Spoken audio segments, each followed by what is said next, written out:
A man desperately ill. Only his best friend can save him. But he comes too late. Or does he? The raising of Lazarus is Jesus' greatest miracle.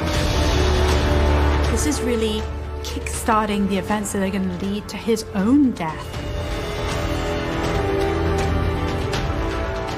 Is not, I give the resurrection, but I am the resurrection. A centuries-old tradition believes Lazarus came to Cyprus. This is the tomb of St. Lazarus. So who is Lazarus? Could these be his bones? As science puts the miracle under the microscope, the hunt begins.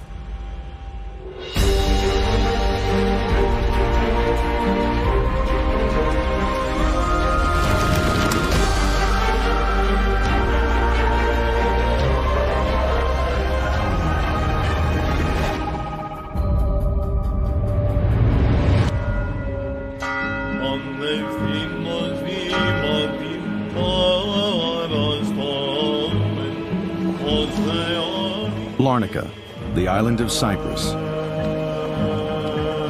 Christianity dates back to 45 AD here, roughly a decade after the crucifixion.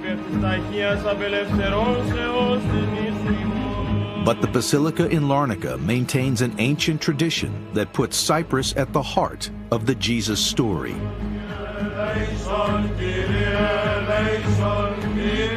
Worshippers here venerate the relics held to be evidence of Jesus' greatest miracle.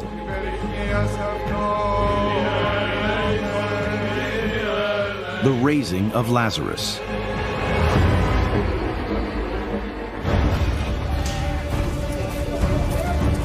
In the Bible, Lazarus has an exclusive title. We are introduced to the character of Lazarus in the Gospel of John. What we are told about him is unique. He is the one whom Jesus loved. Lazarus, come out. And he is famous for his part in the ultimate miracle of Jesus' mission. The raising of Lazarus is one of the most lengthy narratives anywhere in the Gospels. Yet the person at its center, Lazarus, never actually speaks. He is the enigma at the heart of the story. In 1972, workers repairing the basilica in Larnaca made a startling discovery. There's a sarcophagus that contains bones inside. Written on the side in Greek are the words, "Friend of Jesus." They announced to the world that these are the bones of none other than Lazarus. Could this be the final resting place of the man known in the Bible as Jesus' beloved friend? Lazarus may have been silent in the Bible, but it tells us where he's from, Bethany. This place is Al-Azariah. It's here in the West Bank, just behind the Mount of Olives, and it's the traditional site of Bethany, the place associated with the house of Mary, Martha, and Lazarus, where Jesus would stay when he was in Jerusalem. According to the Gospels, Jesus is a regular visitor to Bethany. Jesus, you're here. Come and sit. You must be tired. Jesus has a very special bond with Martha and Mary. It's a very intimate relationship. He's going to visit people that he trusts, and people that trust him too. Martha and Mary are sort of like yin and yang, like many sisters, one introspective, the other outgoing.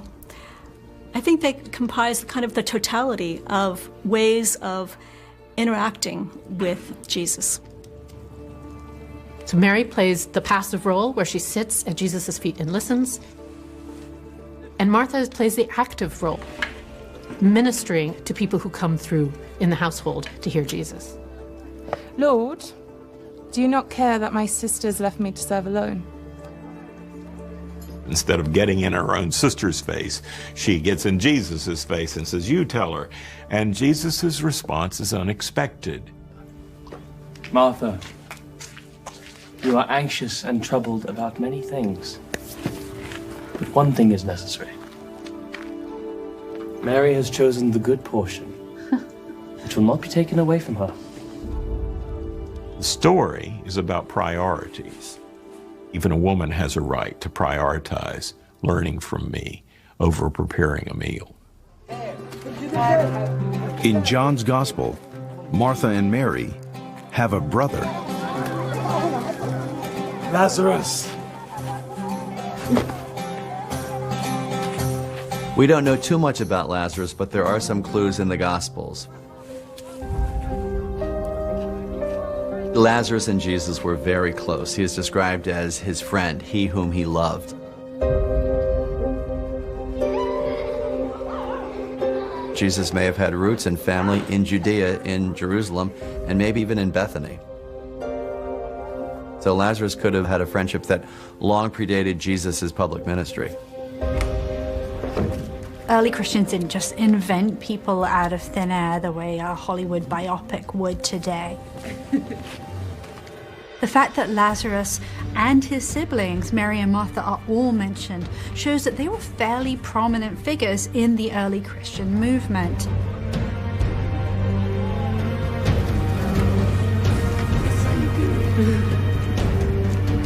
The relationship between Jesus and Lazarus is of a completely different order than the relationship he has with anyone else. He loves him. When Lazarus falls sick, it's a love that will be tested to the limit.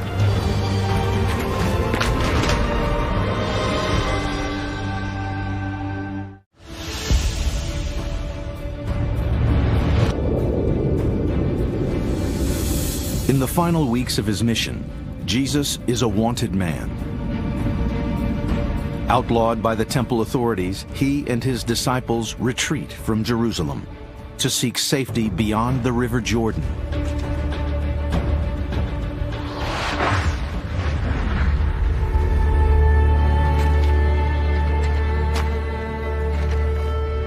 Meanwhile, in Bethany, Lazarus, the brother of Martha and Mary, is sick. We come to the story in John 11 about Mary and Martha and Lazarus in the middle of things. Something has gone tragically wrong, and Lazarus is at death's door.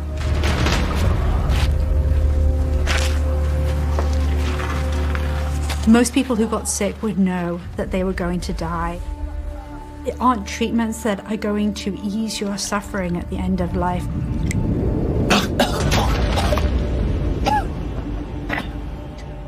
Knowing that you're going to die of a disease is a terrifying prospect. For Mary and Martha, only a miracle can save their brother.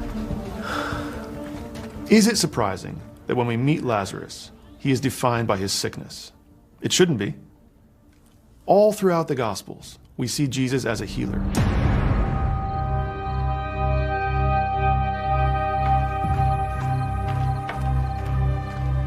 Mary and Martha send out an urgent communique to Jesus. The one whom you love is desperately ill. Get yourself down here as quickly as you can possibly do it.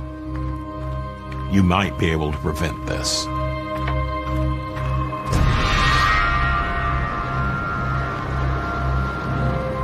Jesus is far from Bethany, beyond the Jordan River.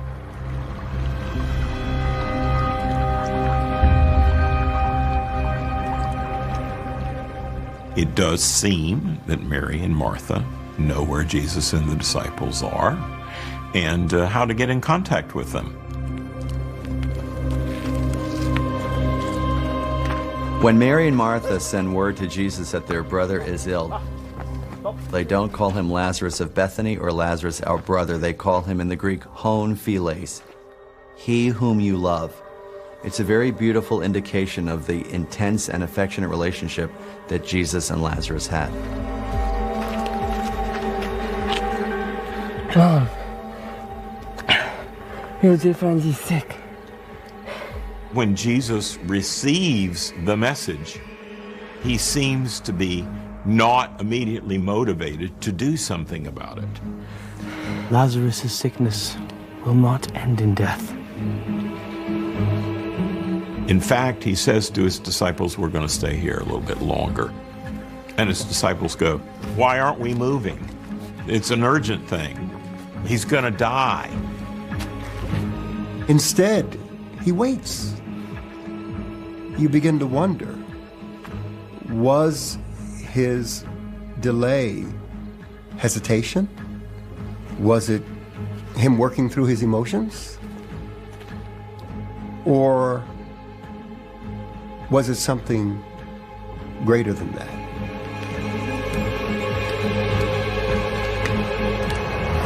For Mary and Martha and Lazarus to know that Jesus, who had healed people before, was delaying in coming must have been torture to them.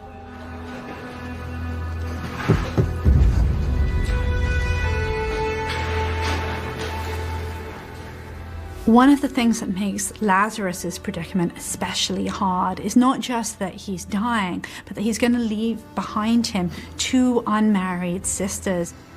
They're going to be vulnerable. It's a difficult and daunting prospect, not just for him, but for everyone. He helped others. Why couldn't he help Lazarus is the question asked about him, right? And so I think Jesus has mixed emotions about this. He's not going to respond to the will of a human being. He's going to wait from the word from on high before he does something. But maybe a sign in John's gospel that Jesus has control over the situation. If he wants to wait, he will wait. He's God.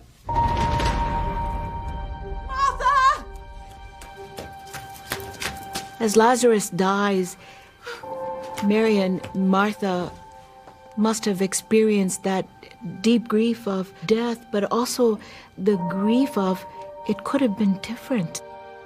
Knowing that there is one in their lives who could have healed him and not allowed him to die. It must have been painful to delay and wait for God's answer in prayer that this was the time to do this.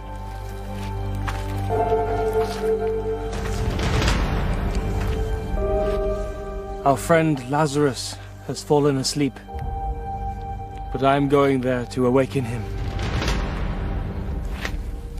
Lord, if he's fallen asleep, but he'll be all right. Lazarus is dead. Jesus has a real sense of destiny in John's Gospel. There's no way that he is going to allow even the most important requests from his close friends to interfere with the destiny, with that path that God set before him. Finally, Jesus heads to Bethany and the home of Lazarus, Mary, and Martha.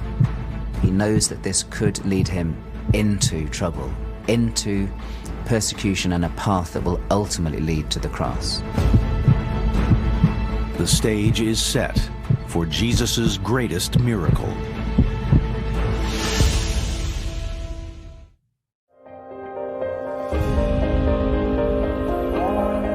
El Azariah, on the outskirts of Jerusalem, derived from the Greek Lazarian. It means the place of Lazarus, and it's believed to be the site where Jesus raised his friend from the dead. The tradition tying Lazarus to this spot is strong, and it's not only a Christian tradition. The Muslim faith also venerates Lazarus as having been here on this place.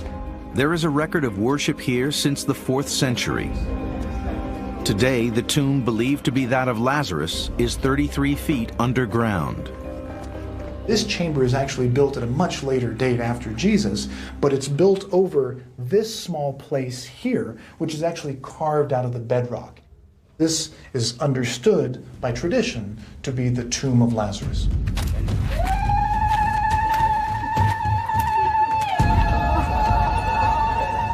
In keeping with tradition, Martha and Mary prepare their brother for burial.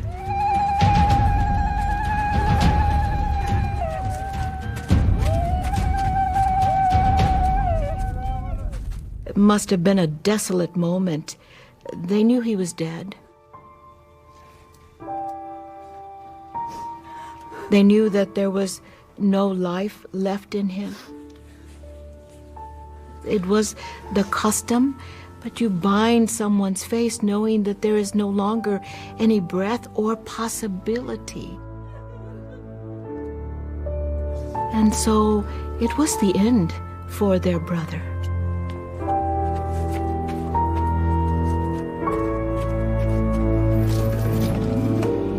He's been dead for over 3 days. And that's a very significant point indeed, because many early Jews who did believe in an afterlife believed that once somebody has been dead for 3 days, there's no hope of reviving them. There's no hope of them coming back from the dead.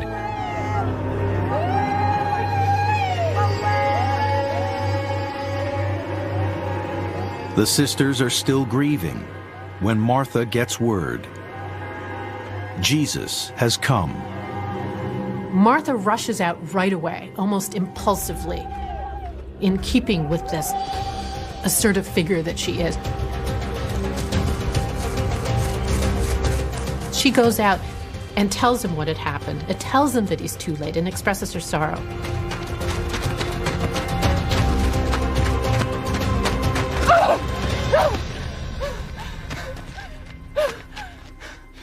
If you had been here, my brother would not have died. If you had just been here, you might have spared Lazarus dying. And there's a lot of poignancy and urgency to this story. But even now, I know that God will give you whatever you ask of him. Your brother will rise again. I know he will rise again in the resurrection at the last day. She has some understanding or some belief in the resurrection, as many of the Jews of the first century had, and she says, well, I understand that he will rise again in the last day. But that's not what Jesus is talking about. I am the resurrection and the life. The one who believes in me will live, even though they die. And whoever lives by believing in me will never die. Jesus reminds her of things possibly that they had spoken in her own home. That he is the resurrection and the life. Do you believe this? I believe you are the Messiah, the Son of God. So even though somebody dies, I can bring them back after that as well. And so it's a reassurance for now, but it's also a reassurance for later. Where's Mary?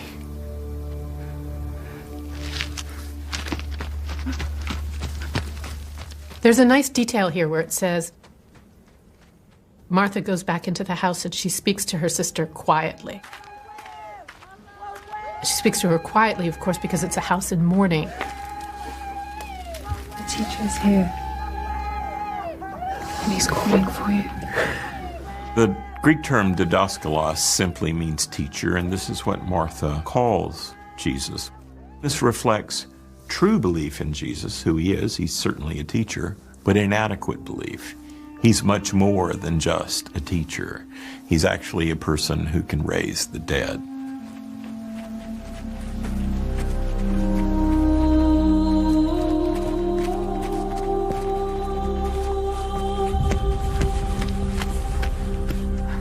Lord, if you had been here, my brother would not have died. She has a deeper faith in this Jesus.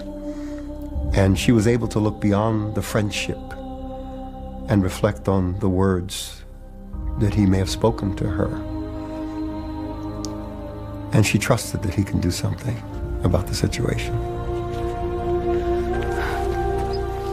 When Martha confronts Jesus with her question, "Where were you?" Jesus responds as a teacher. When Mary confronts Jesus with the same question, Jesus' response is much more emotional. He weeps. One of the shortest verses in the gospel is Jesus began to weep. It's very powerful to hear because it reminds us of Jesus' humanity. This stands out because Jesus does not portray a lot of emotion in many other times.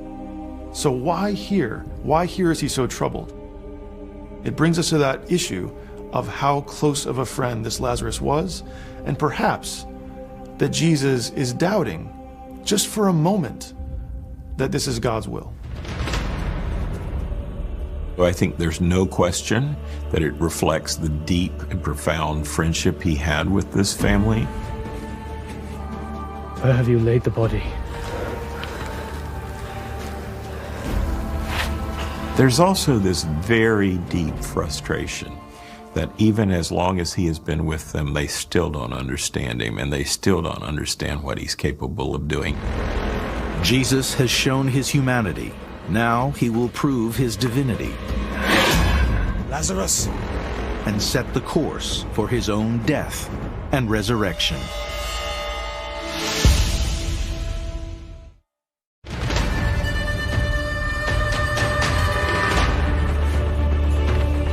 Bethany, location in John's Gospel for the ultimate miracle of Jesus' mission. One that puts his friend Lazarus at the heart of the Passion narrative. Jesus goes to Lazarus' tomb. This is on a pilgrim route to Jerusalem at a time very close to Passover. So there are plenty of people around. Will he do something dramatic? Is something exciting going to happen? Is Lazarus going to be raised from the dead? What we're dealing with here in John 11 is that he realizes if he raises somebody from the dead right in the shadow of Jerusalem and a stone's throw from the temple in Jerusalem, this, of course, will set in motion what he said must happen to him. The Son of Man must suffer many things and be killed, and on the third day rise. Take away the stone. But Lord, by this time there is a bad odor, for he has been there 4 days. Did I not tell you that if you believe, you will see the glory of God?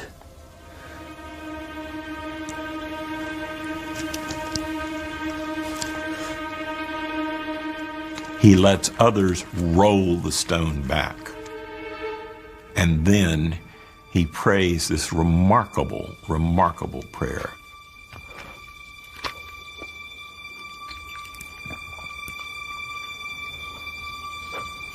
Father, I thank you that you have heard me.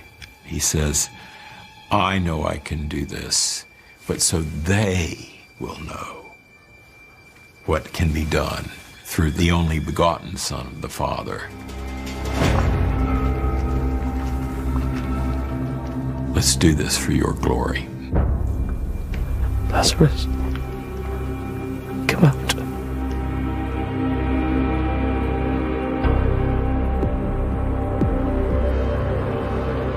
The tomb is open. Nobody's quite sure what's going to happen. There are flies. It's hot. This person's been dead for 4 days. It must have been very frightening. Lazarus! Come out!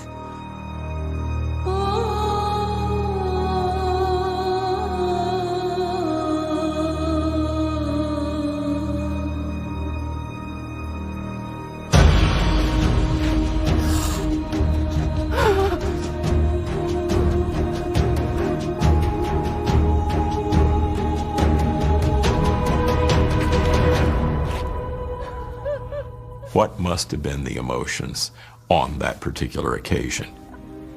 Mary and Martha are exhilarated and maybe a little bit ashamed that they weren't anticipating Jesus doing this on the spot, but there it was. Jesus identifies himself as the Good Shepherd, someone who knows his sheep by name and to whom then the sheep respond.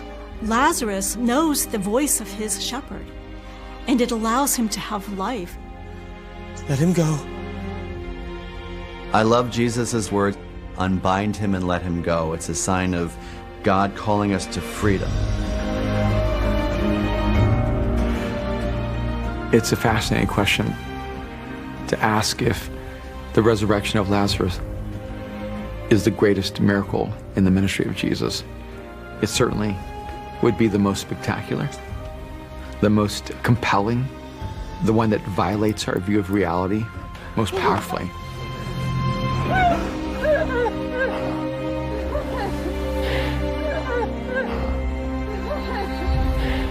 I believe that Jesus resurrected Lazarus out of compassion and mercy towards this beloved family, this beloved friend.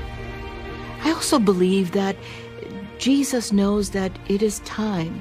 It is time for him to show the fullness of God within him, even if it costs him his life. There's a crescendo of the miraculous because it foreshadows the end of the Passion narrative, where Jesus himself will be raised from the dead, the one who is the resurrection. In some ways, this is really Jesus' finest moment. He resurrected someone from the dead.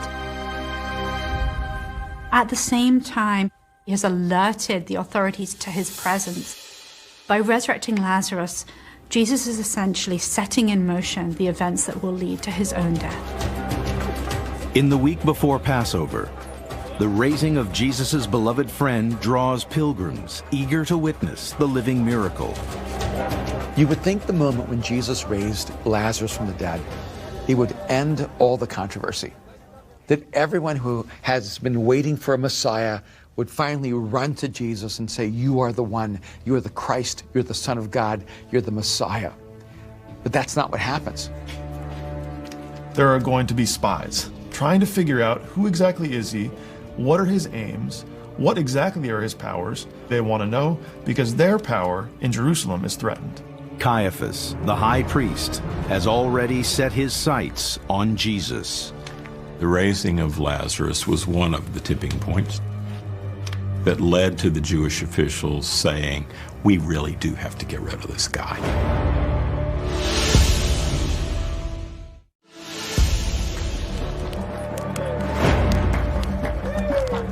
Bethany, the week before Passover, at the house of Jesus' beloved friends, Lazarus, Martha, and Mary.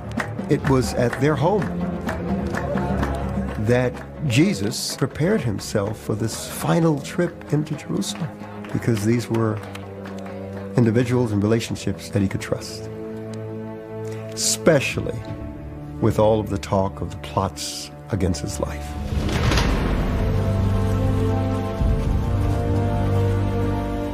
After Lazarus was resurrected, he was a hunted man by the priestly aristocracy. They wanted to kill him to destroy the evidence of Jesus' power.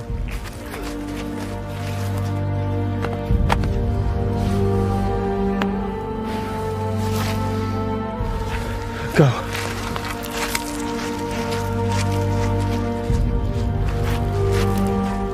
Jesus heads to Jerusalem, where he will face betrayal, his trial, and crucifixion.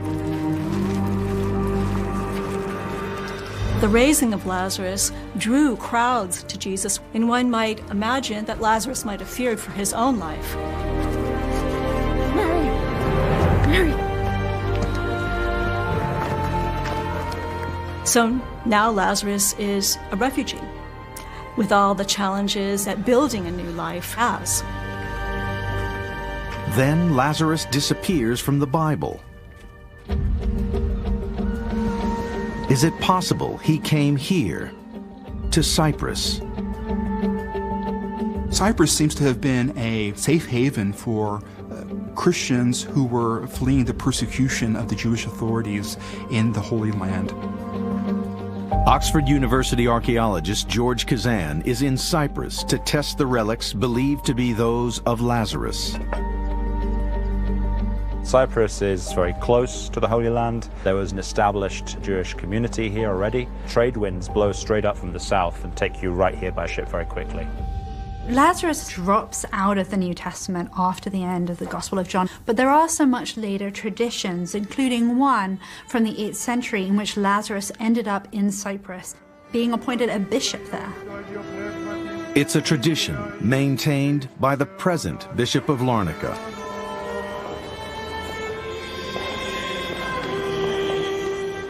St. Lazarus left Jerusalem, Yes. and he came to Larnaca. He was preaching the resurrection of our Lord Jesus Christ when St. Paul and St. Barnabas came to Cyprus, and they ordained him the first bishop of Larnaca.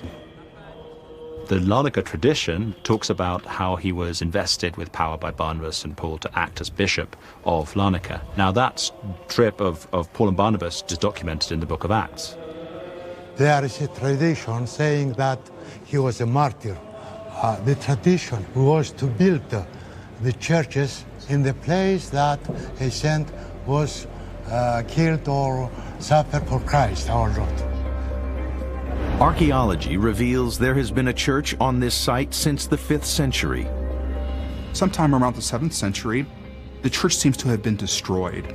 It either was through the Arab invasion of Cyprus, which took place in that year, or it may have been due to some earthquakes that we know took place at that time.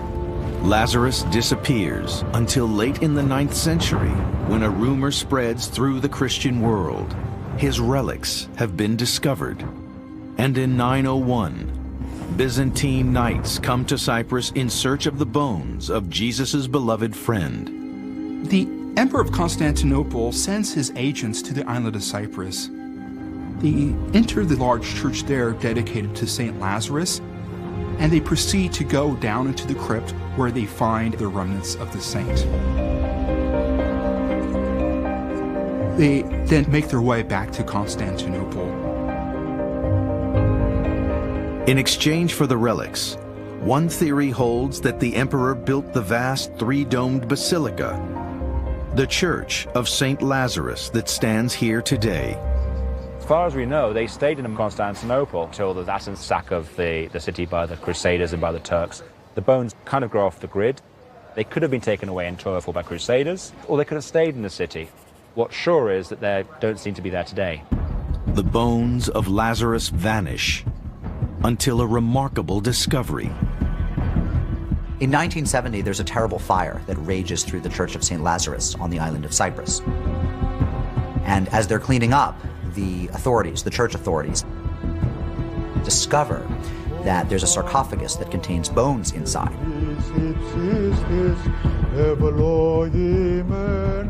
The marble sarcophagus is believed to date from the time of Jesus.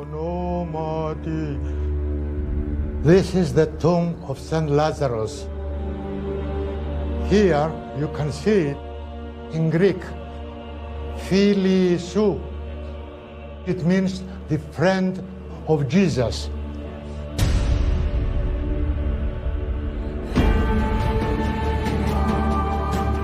Those words, friend of Jesus, that really clinched it for people here in Larnaca.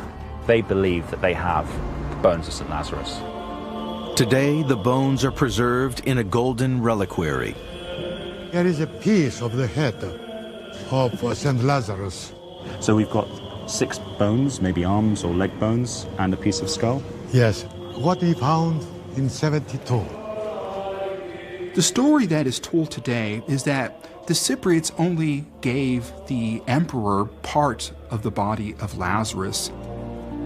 In fact, parts of the skull of Lazarus is paraded on the island of Cyprus every feast day on March 17th. There's an unbroken continuity from that period to our time. They are so highly venerated that the Orthodox authorities will not open the reliquary to allow inspection of the bones. But the Church of St. Lazarus Museum has a collection of material found with the relics in 1972. It's a piece of the wooden box that the relics of St. Lazarus are kept in. So maybe that's something that we could take a sample from. The bishop releases a sample for testing. Thank you very much, Your Grace. This piece of wood could help us unpack the mystery of what happened to Lazarus' bones. What's really exciting is if it goes all the way back to the 1st century and supports the story of Lazarus being buried right here in Larnaca. Could this be the final resting place of the body of Lazarus? The time to test the legend has come.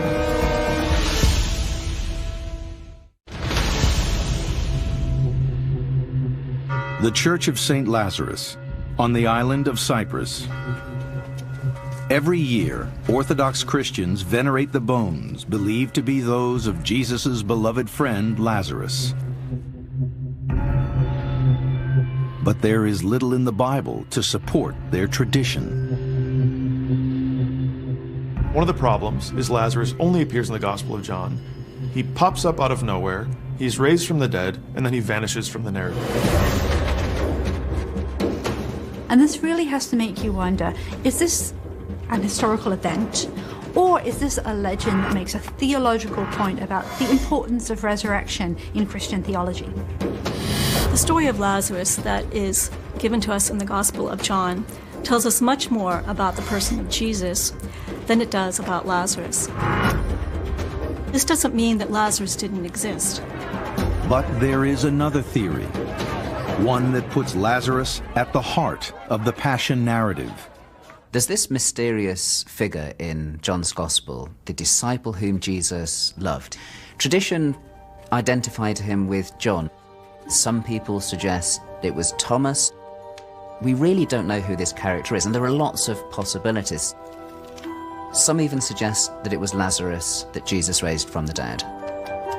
The disciple whom Jesus loved appears at the Last Supper. One of you will betray me tonight. Ask him. Which one he means? Lord, who is it? Who will betray you? The only person in that gospel about whom it is said, he is the one whom Jesus loved, is Lazarus. The idea that Lazarus might be the beloved disciple is a bit wild, but it's not without merit. It helps explain a number of things. It helps us understand why this beloved disciple only appears at that point in the narrative. Well, it's after Lazarus was dead and resurrected. Jesus is betrayed by Judas and condemned by Pilate. The idea that Lazarus is the beloved disciple helps us understand a crucial piece of the Passion narrative. Why is the beloved disciple the only male disciple standing at the foot of the cross when all the others have fled?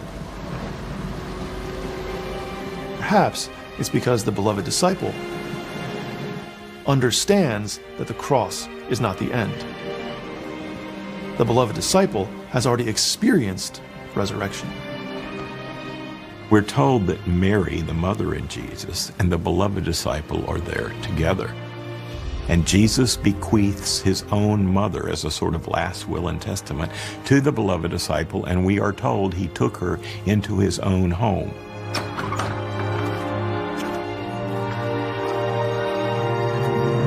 I think it's wrong to find value in a story only if we can trace it back to something historical. This story in particular does really important work because it tells about something really profound, about love for one's friend, about the willingness to lay down your life for your friend's life, about hope in the face of despair and the transcendence of death. In Oxford, England, George Kazan and Tom Hyam are about to put the evidence to the test.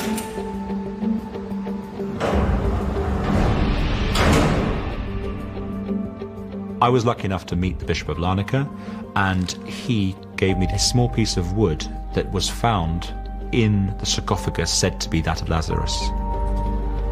The wood was alongside bones believed to be those of Lazarus. This wood belongs to a juniper tree. And we know that juniper is found on Cyprus and was used for the coffins of people in the early and late Roman periods. We're hoping the radiocarbon date will tell us more. The results of the Lazarus wood are about to come off. It's coming out at quite modern in the last 200 to 300 years. So this can't possibly be from the coffin of Lazarus himself. Right, definitely not. And it's more likely to be something from when this crypt was disturbed. So it doesn't take us any closer to discovering whether or not Lazarus actually came to Larnaca or whether he was buried there. And until the bones themselves are tested, science cannot prove their age. But the tradition that Lazarus was buried beneath this church and the veneration of his relics continues on Cyprus. The relics of Lazarus is a testimony to the teachings of Jesus Christ. When Jesus raises Lazarus from the dead, the idea here is that an actual person is experiencing a supernatural phenomenon, and that relic is a symbol of that miracle. Ultimately, it's a mystery why Jesus raises Lazarus from the dead. It may be to show his power, but I think more likely it's because he loved Lazarus and loved Mary and Martha so much that he wanted to restore their brother to life. So I think it's less an act of showing his power and more an act of showing his love.